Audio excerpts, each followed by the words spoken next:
There I was, scrolling through YouTube faster than a kangaroo on espresso, when my feed was flooded with what looked like a Second Life architect's fever dream. Luxury pool designs, modern villa showcases, top 16 base builds, all with thumbnails that could make even the snootiest Bellisaria resident green with envy. Crikey. Was I in for a surprise? These weren't Second Life builds at all, but creations from a game called Once Human, a survival game, of all things. Who knew the apocalypse could be so posh? So there I was, thinking I'd stumbled upon the holy grail of digital McMansions, only to find myself knee-deep in zombies and crafting tables. But here's a thought. What if games like this, with their fancy builds and cooperative play, start luring away our fellow Second Lifers? Is Linden Lab in danger of being outbuilt by the very crowd it once inspired? Will we soon be trading our luxurious skyboxes for fortified bunkers with swimming pools? Grab your baguettes and your Barbies, because we're about to dive into a world where your dream home might just save your virtual life, and why Second Life might need to up its game before we all check out of the grid and into the apocalypse. Before I start, I want to make one thing clear. I'm not here to sell you a new game or suggest you pack your virtual bags and leave Second Life. Not at all. Second Life is our home, our creative playground, and for many of us, a big part of our lives. What I'm aiming to do is spark a conversation about the evolving landscape of virtual worlds and games. Now, I reckon I should give you a heads up. This video's gonna be a bit of a long yarn. I ended up unpacking a lot more than just comparing a video game to Second Life. So grab yourself a cuppa and settle in for a bit of outside-the-box thinking. We're going to take a fair dinkum look at the bigger picture of virtual worlds, scams, and the future of platforms like Second Life. It might be a bit of a bumpy ride, but I promise it'll be worth your while. You see, Once Human and games like it represent a trend where digital spaces are becoming more than just social hubs. They're offering diverse gameplay experiences alongside the social aspects we love. This evolution might have some consequences for Second Life if Linden Lab doesn't keep up. So today, we're exploring these new developments not as a threat, but as a wake-up call. It's about understanding what draws people to these new experiences and considering how Second Life might evolve to stay relevant and exciting in this changing digital landscape. After all, a little healthy competition might just inspire some fantastic innovations in our beloved virtual world. Now let's dive into my personal journey with Once Human. First off, I want to be clear. If you're not into shooting games at all, this might not be your cup of tea. There are zombies to deal with, and unlike Second Life, Once Human has an end goal. But remember, we're looking at the bigger picture here. How different elements from games like this might influence the evolution of our virtual spaces. When I first looked at the game map, I'll admit it was a bit overwhelming. All these tasks, all this storyline to complete. But I didn't really care about any of that. What's got me hooked is the building and social aspect. So, I roped in my son, Anthony, and a friend from Second Life. We managed to get on the same server and in the same world. Now, I'm no expert on survival games. I've been too caught up in Second Life and Destiny to explore them before. Let me tell you about building your base. We all start the same way, with nothing. I wish I'd taken pictures of my early attempts. But imagine a simple square platform crammed with tools and crafting benches. Not exactly the lap of luxury, right? Then Anthony joins in. Of course, he has more time to play, and being younger, he figures things out quicker. Now, I hope you'll indulge me in a bit of maternal bragging here. Anthony has always amazed me. In everyday life, he's the impatient type, but in games, he transforms into the most patient human being ever. We've been gaming together for years, much to his father's dismay. Anthony was right there with me in Destiny 2. I remember him and his friends helping us oldies with those tricky parkour sections. They'd stand behind us, ready to revive us when we inevitably missed a jump. I've even seen him patiently teaching newbies in raids. But don't go thinking he's all angel. In another video game, The Division, he had quite the reputation. He'd play the friendly newcomer, gain other players' trust, and then, bam, he'd turn on them and steal their loot. He was so ruthless that he actually had to change his gamer tag. But hey, he's a bit older now, so perhaps a bit wiser too. This history of gaming together, from Destiny to Once Human, has given us a unique bond. It's also given me insight into how different generations approach these virtual worlds, which I think is relevant to our discussion about the future of platforms like Second Life. Anthony finds me and builds his base right next to mine. He figured out the sharing rights, so we can not only trade, but actually build on each other's territory. I log in the next day, and surprise! My crowded platform has transformed into a wood cabin. Nothing fancy, mind you, but at least I had a roof over my head, which is more important than you might think, given how much it rains in this game. Later, we found an even better spot and moved again. This time, my humble wood cabin evolved into a bigger house. Still a far cry from those mansions I keep seeing on YouTube. But hey, Rome wasn't built in a day, right? Now, I'll be honest. I'm still learning the ropes. I only recently discovered the camera function, which I'll talk about later. I'm taking my time, in no rush to complete anything, as I want to remain a casual player and avoid Destiny 2's grind and the overwhelming thought of being left behind if I don't log in for a day. What fascinates me is how this game, and others like it, blend building, social interaction, and gameplay in ways that are both familiar and new to a Second Life resident like me. It's got me thinking about the future of virtual worlds and what users might come to expect from their digital experiences. There's this great feature where you can easily move your base. So there I am, exploring, and I find this sweet spot by the river. Trees all around, plenty to collect, deer to hunt, even crocodile eggs. Which, by the way, had me nervously looking over my shoulder for actual crocodiles. When I log into Once Human, I'm often greeted with a new view. Anthony, always on the lookout for the perfect spot, frequently suggests we move our bases. It's not because we have to, but because the landscape is just that beautiful. As we explore, we're constantly stumbling upon this lovely spot that seems even better than the last. The grass always seems greener somewhere else in this game, and that's part of what makes it so exciting. The landscapes in Once Human are truly breathtaking, offering an endless array of potential home sites. One day, we might be perched on a cliff overlooking the sea. The next, we could be nestled by a tranquil river, perfect for fishing, or atop a mountain with a panoramic view. This constant potential for discovery and relocation adds a dynamic element to our gameplay that keeps things fresh and engaging. But it's not just the landscapes that keep you on your toes. The weather's a whole other kettle of fish. You've got dynamic weather and a full day-night cycle that'd make a meteorologist weak at the knees. 1 minute, you're watching a stunning sunrise. The next, you're copping a face full of rain in a thunderstorm.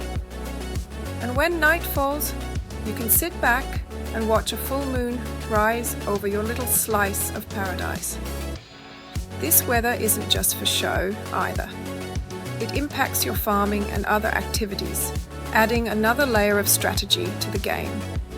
It reminds me of when the Seasons expansion came out for The Sims.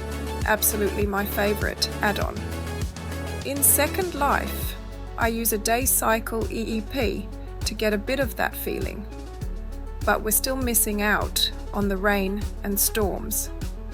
Sure, you can buy weather systems for your region or parcel in SL, and I've got a few myself. But crikey, add those in and watch your frame rate take a nosedive faster than a falcon after a rabbit. It's not exactly a walk in the park to set up either.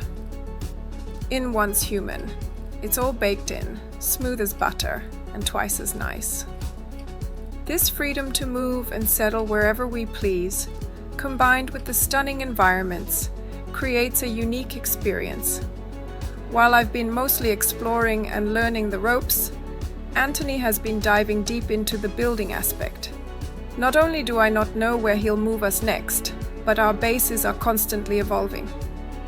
As he unlocks more building functions, our home base transforms. It's like coming home to a new house every few days. From what I've seen on Reddit, this focus on base building isn't unique to us. Everyone seems to be competing to create the best base possible. There's an incredible variety of styles and approaches out there. You should see YouTube. It's chockers with videos showcasing these builds. You've got territory tours, building tutorials, and all sorts of tricks on how to create the perfect base. There are more speed build videos than you can poke a stick at.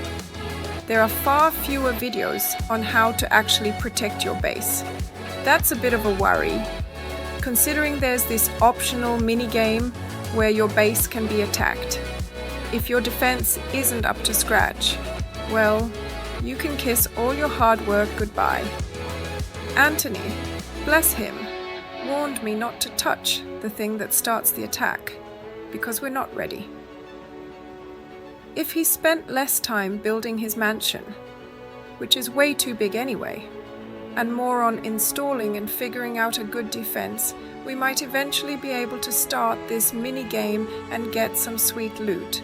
At 24, he's still got that kid-like excitement for building, but maybe needs to focus a bit more on strategy. The way Once Human blends building, exploration, and survival elements is fascinating. It's got me thinking about how virtual worlds might evolve to incorporate more game-like elements, or how games might continue to expand their social and creative aspects. Now let me tell you about an unexpected gem in Once Human, the camera feature. It's surprisingly sophisticated for a survival game, rivaling some of the photography tools we use in Second Life. The camera has all sorts of options that let you capture your adventures and creations in stunning detail. You can adjust angles, change the point of view, and decide whether you want to be in the picture, include your mates, or capture just the scenery. But here's where it gets really interesting. You can actually change the weather in your shots. Fancy a moonlit scene with rain? You've got it. There's also a variety of filters to choose from, and honestly, there are so many other options I haven't even explored yet. What's really convenient is that you can save these pics to an in-game album. Choose whether to include your username or download them directly to your computer. It's quite remarkable that they've added such a comprehensive photography feature in a survival game. This level of attention to creative tools in a game, primarily about survival and building, makes me think about the evolving expectations of gamers and virtual world users. In Second Life, we've always had great tools for capturing and sharing our experiences. But seeing similar features in a game like Once Human suggests that this kind of creativity and self-expression is becoming expected across different types of virtual experiences. It raises some interesting questions for Second Life and other virtual worlds. How can they continue to innovate their creative tools to stay ahead of the curve? Could they incorporate some game-like elements to enhance the experience of capturing and sharing moments? It's fascinating to see how the lines between different types of virtual experiences are blurring, and how features we might associate with one type of platform are showing up in unexpected places. At this stage, it's not exactly a creator's paradise like Second Life. The building options are great, but about as customizable as my Grand's TV remote. Still, the game's young, so who knows what the devs might cook up. One of the game's best bits? It's free. You don't need to spend a cent to have a blast. But let's be honest, who doesn't want to look good while fighting zombies? I've always said you fight better when dressed nicely, even in the apocalypse. The avatars aren't quite the lookers we're used to in Second Life. I find myself wishing for more clothing options and fancy furniture. But crikey, people are still spending money on what's available. There's this glass set my son uses. You see it in most of the posh houses. It costs about $70 dues. The devs are probably making a killing just from that. Actually, Anthony went all in and bought all the furniture available in the game. Now, there's not a huge selection, but it still set him back a fair bit of coins. And judging by other players' bases, it looks like everybody and their dog is splashing cash in this so-called free game. It's like watching kids in a lolly shop, I tell ya. This is where it'd be great to have other players becoming creators, coming up with some really good stuff. If they opened up the creation side of things, we'd likely see some impressive designs that could rival even the best Second Life homes.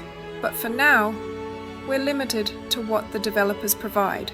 Still, it's impressive how much people are willing to spend on virtual items, even in a game about surviving a zombie apocalypse. It's clear that whether you're fighting zombies or hosting a virtual soiree, people want to look good doing it. Some things never change, no matter what virtual world you're in. In-game cosmetics have been around for yonks, haven't they? When they first popped up in Destiny 2, you'd think the sky was falling with all the whinging. But now? Release a snazzy new ship, or a bit of fancy armor, and players are throwing their wallets at the screen faster than you can say g'day. It's a bit of a win-win, really. The game companies get to pad their pockets a bit. But it's not like they're holding a gun to our heads. They've still got their subscriptions and whatnot. This trend could be a golden opportunity for creators. Imagine the possibilities if games like Once Human opened up to user-created content. We might see some truly bonza stuff that could give Second Life a run for its money. Second Life's been my digital stomping ground for ages, full of friends and memories, but it's starting to feel a bit long in the tooth. Meanwhile, Once Humans caught my eye like a shiny new ute in a used car lot. It's fresh, it's fun, and blasting zombies is a rip away to blow off steam. No lag. That's the dream we've all been chasing. Linden Lab's communication strategy seems to be raising more questions than answers lately. The monthly roundtable with the CEO, which was meant to be a step towards transparency, fizzled out after just one session. We should be on the third or fourth one by now. But instead, we're left wondering what happened. Then there's the blogger network. It's been around for years, and while it might not have been the most impactful initiative, the sudden announcement of its hiatus is puzzling. Why make a fuss about pausing something that wasn't particularly effective in the first place? These decisions don't quite add up. It's as if Linden Lab is trying to appear active by announcing inactivity. For a company that's all about fostering virtual connections, they seem to be disconnecting from their user base. This lack of clear communication is concerning, especially for long-time residents who've invested time and money into Second Life. It makes you wonder what's really going on behind the scenes and whether they have a solid plan for the future. In the meantime, it's not surprising that some of us are finding new virtual homes, like Once Human, or going back and forth to The Sims. While it's a different experience, at least it offers clarity about what it is and where it's going. Look, I love Second Life, but lately, I've been wondering if Linden Lab remembers we exist. For the coins we're forking out on tiers, you'd think we'd feel a bit more appreciated, wouldn't you? Meanwhile, I'm spending more and more time in Once Human. No lag to speak of, and I'm not wasting hours trawling through endless shopping events full of rehashed content. Instead, I'm out there at public events, scoring some decent loot to beef up the base. It's a refreshing change of pace, I'll tell you that. And here's a cheeky thought. What if we Second Lifers decided to stage a little riot in Once Human? Build ourselves a little town right in the middle of zombie land. Now that'd be something to see, wouldn't it? There was a whole thread on Facebook about all these players having a connected base, like their own little compound. Might even make the Lindens sit up and take notice. It's not that I want to leave Second Life behind, but sometimes you've got to wonder what exactly Linden Lab is doing to keep up with the times. A bit of transparency wouldn't go astray, would it? At this rate, they might find their residents packing up and moving to greener, albeit zombie-infested pastures. 30 years of gaming. From the trusty old Game Boy to the fancy rigs we've got today, it's been quite the journey. We've gone from passing the controller when you cop it to splitting screens, and now we're all connected online. It's a far cry from the days of blowing on cartridges to make them work, that's for sure. Now, we all know Second Life isn't a game but truth, the way these new games are evolving and bringing in social elements. It's like they've taken a page out of SL's book and run with it. Remember when we all flocked to Second Life because it was like The Sims on steroids? We wanted multiplayer Sims, and boom, there was SL, ready to fill that gap. But time waits for no one, and these new games are coming up fast on the inside track. Here's the rub, and I hate to say it, but right now, the only thing SL's got over these new platforms is the adult content. Everything else? Well, let's just say the competition's heating up faster than a Barbie on Australia Day. It makes you wonder, doesn't it? With all these evolving games bringing in social elements and whatnot, SL might need to pull its socks up. Otherwise, we might find ourselves building luxury apocalypse pads in Once Human instead of swanky skyboxes in Second Life. Don't get me wrong, I'm not ready to pack my virtual bags just yet. But crikey, it's food for thought, isn't it? The virtual world's changing, and it'll be interesting to see if and how Second Life can keep up with the pace. The other day, my partner and I were at home, and I'm loving PBR and mirrors in Second Life. But I've spent over $3,000 building a PC that should be handling Second Life just fine. Yet, my frame rate will randomly drop down to 1.3 where I can't even type. I watched my partner, who has an older computer, wrestle for 5 minutes just trying to open a purchase. Sure, he needs a new computer, but it's a lot to expect when you can play any other game without lag or frame rate drops. Yes, Second Life is an old platform, going on 22 years now, but the world is moving and moving at a fast pace. I'm not trying to sell you on another game. I'm still enjoying Second Life very much. There's plenty to do, but it does make you think. When you can hop into a game like Once Human and build impressive bases without lag, participate in public events for loot, and enjoy smooth gameplay, it raises questions about SL's future. Linden Lab's recent actions, or lack thereof, aren't helping. Cancelled roundtables, a blogger network on hiatus, and a mobile app that seems misaimed, it all adds up to a concerning picture. The creativity, the community, the unique experiences, they're all still here. But as the virtual world landscape evolves, Second Life needs to keep up. The future of virtual worlds is changing, and while Second Life still has its strengths, the competition is heating up. It's time for Linden Lab to step up their game, or they might find their residents exploring new digital frontiers. Look, I'm not saying Second Life is on its last legs or anything. It's still got that special sauce, the creativity, the community, the sheer variety of experiences you can't find anywhere else.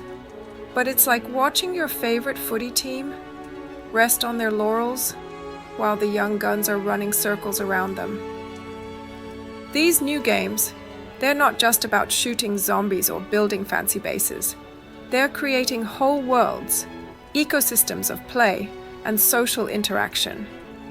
And they're doing it with graphics that'll make your eyes pop and gameplay smoother than a well-oiled didgeridoo.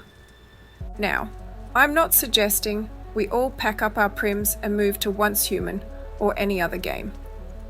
But maybe, just maybe, it's time for Linden Lab to take a page out of these newcomers' playbooks.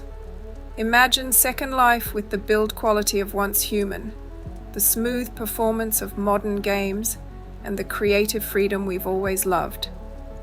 That'd be something, wouldn't it? And let's talk about communication, shall we? Linden Lab's gone quieter than a mime in a library lately. We've invested time, money, and a fair chunk of our hearts into Second Life. Don't we deserve to know what's on the horizon? A little, hey, here's what we're working on now, and then wouldn't go astray. But here's the thing. Second Life isn't just a product. It's a community.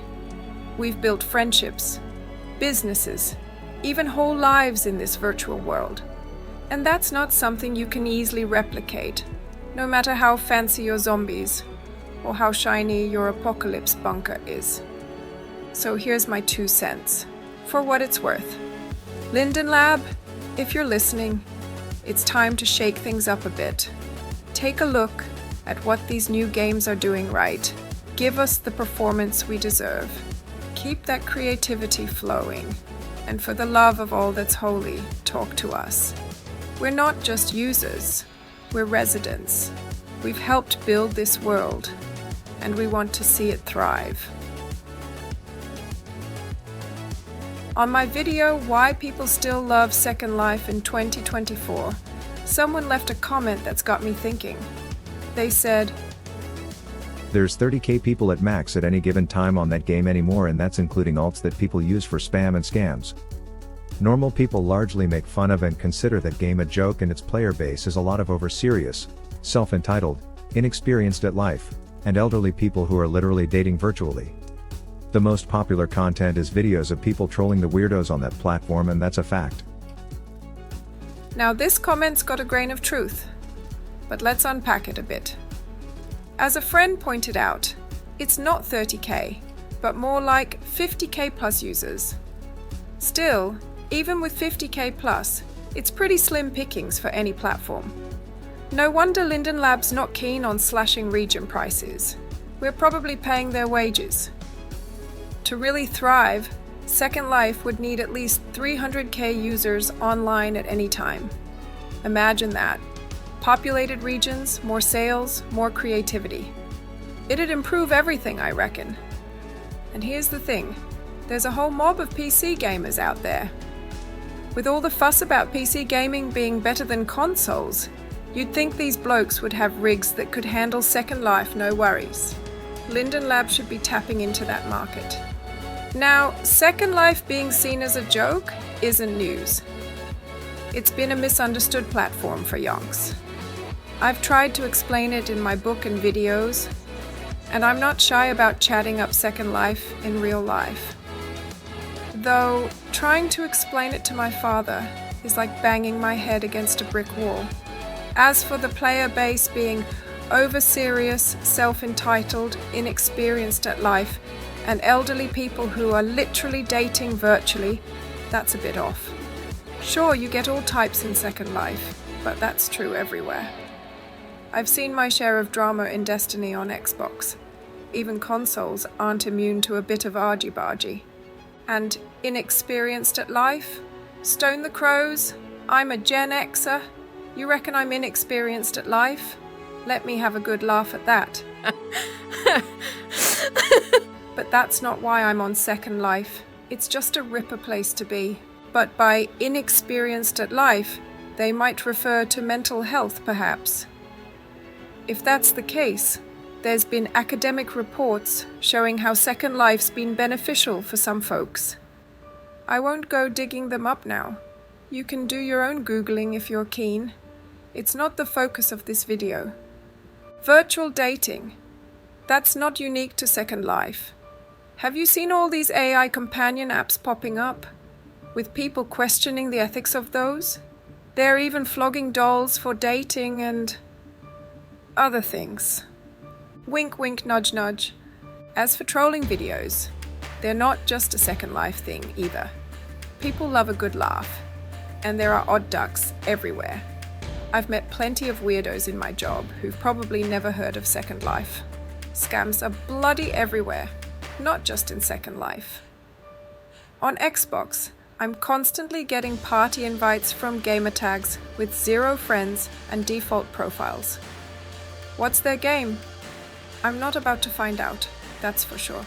We also cop message requests with dodgy links in them. The worst part is, we can't even report the buggers properly, because the report options are all game related, like dobbing them in for cheating or swearing in chat. When I was doing my journalism degree, I wrote a paper about online dating scams. Let me tell you, if you're daft enough to hand over your life savings to someone you've never clapped eyes on, never seen a video of, never met in person, just because you've been swapping texts for 6 months and reckon it's love, well, that's on you, not the platform. And here's the thing. If you've never been in a video call with that person, you're taking a big risk. Nowadays, there's no excuse for not being able to do a video call. If they're finding excuses to avoid showing their face on camera, then they're hiding something. You shouldn't be handing over your life savings. You should be thinking twice about the whole thing. I've got a friend who's doing online dating, and she's got the right idea. She won't even consider a first date if the bloke won't do a video call first. Smart move, if you ask me. It's a good way to make sure the person you're talking to is who they say they are. Now, a video call won't guarantee a cracker of a date, but it should give you a fair idea of whether you should be meeting up with this person at all. It's like a sneak peek before you commit to spending an evening with a potential dropkick. Speaking of dating disasters, one of my flatmates had a shocker of a Tinder date once. Poor bloke came back looking like he'd seen a ghost. Turns out the girl he thought he'd been chatting up was actually a fella who reckoned he could change my mate's mind once they met face to face. Talk about a bait and switch.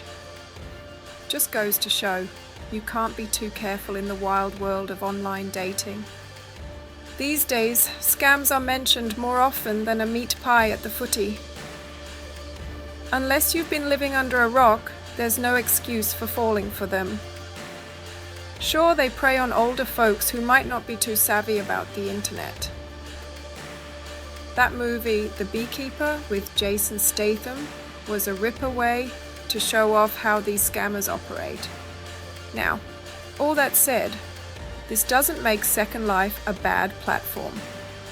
What does make it a bit of a headache is the technical side. And this is what brings to mind other games and upcoming games. Sure, Linden Lab needed to create an app, and I know I'm repeating myself here, but it should have been focused solely as a companion for existing residents. The rest of the dosh from that Tilia sale should be spent on making Second Life a better and more stable platform. Surely there's a way to do it. Now I understand Second Life is not a video game, so it's built differently. Because it's literally a user-based world, that's what causes a lot of the problems. And since it's also an ancient platform by tech standards, it makes things even more complicated. I get all that. But all that doesn't really matter because Second Life needs to stay relevant to thrive. It's a bit of a pickle, I think, because I personally only want the best for Second Life, and for it to last forever. It's like the rest of the world is evolving, but Second Life is stuck in first gear. We've got all these fancy new games and virtual worlds popping up, and here's Second Life, still chugging along like an old Holden Ute. Don't get me wrong, it's got charm, but it could use a serious tune-up. One of the best things about Second Life is the creativity and how some creators push the boundaries. The introduction of PBR and mirrors is ace. Everything looks bonza. But at what price if we can't even move in our own house? To my fellow Second Lifers, don't be afraid to dip your toes in other virtual waters. There's a whole world of experiences out there. And who knows? You might bring back some ideas that'll make our beloved grid even better. It's totally okay to go back and forth between games, or take short breaks. I'm finding that I enjoy Second Life much more now, even though I'm spending less money in it. The future of virtual worlds is changing, and it's changing fast. But I reckon Second Life can not only keep up, but lead the pack. After all, we've been pioneering this virtual life thing for yonks. Let's show these whippersnappers how it's really done. So here's to Second Life. May it evolve, adapt, and continue to be the bonza virtual home we've all come to love. And if Linden Lab needs a kick up the bum to get moving, well, I reckon we residents are just the ones to do it. This is Priska Newell from Second Life Spectrum signing off. If you enjoyed this video, don't forget to hit that subscribe button and share it with your mates. And if you're keen for more insights, check out my book. It's pretty relevant to what we've chatted about today. Oh, and if you're looking for a top-notch landlord in Second Life, I've got rentals available on Aussie shores. Or if you're just after a place to hang out, pop by one of the many public spaces we've got. Lastly, don't be shy. If there's a topic you'd like me to natter on about, get in touch. I'm always up for a good chinwag about all things Second Life. Cheers, and I'll catch you on the flip side.